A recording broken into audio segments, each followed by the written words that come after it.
It's moral stories. Woohoo!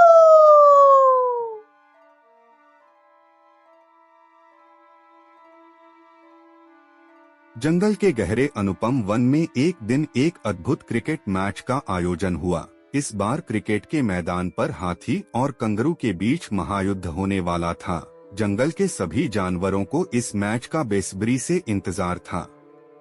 हाथी और kangaroo ने अपनी टीमों को बनाई और मैच शुरू हो गया।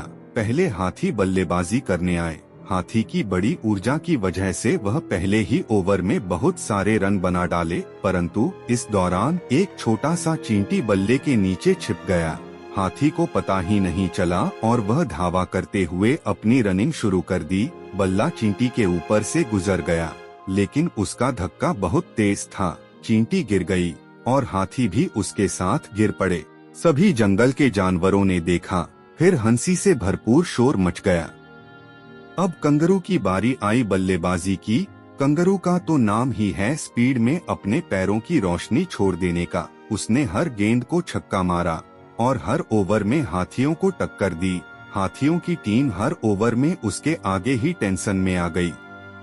परिणाम स्वरूप मैच की हालत बिगड़ गई। हाथियों ने अपने को उतार चढ़ाव में पकड़ लिया, लेकिन कंगारू की स्पीड को रोकना मुश्किल था। अंत में हाथियों की टीम ने एक प्राचीन योजना बनाई।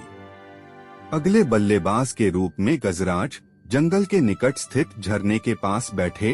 कंगारू की टीम की खुशी देखकर वह उसे तारीफ करने के लिए झरने के पास चला गया।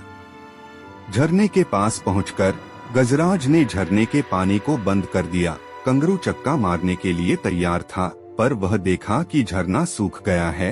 उसकी हंसी से झरने की जगह पर आबादी में मारूती जानवरों को देख उसने वहां से तारीफ के साथ वापस लौटने का निर्णय लिया। गजराज की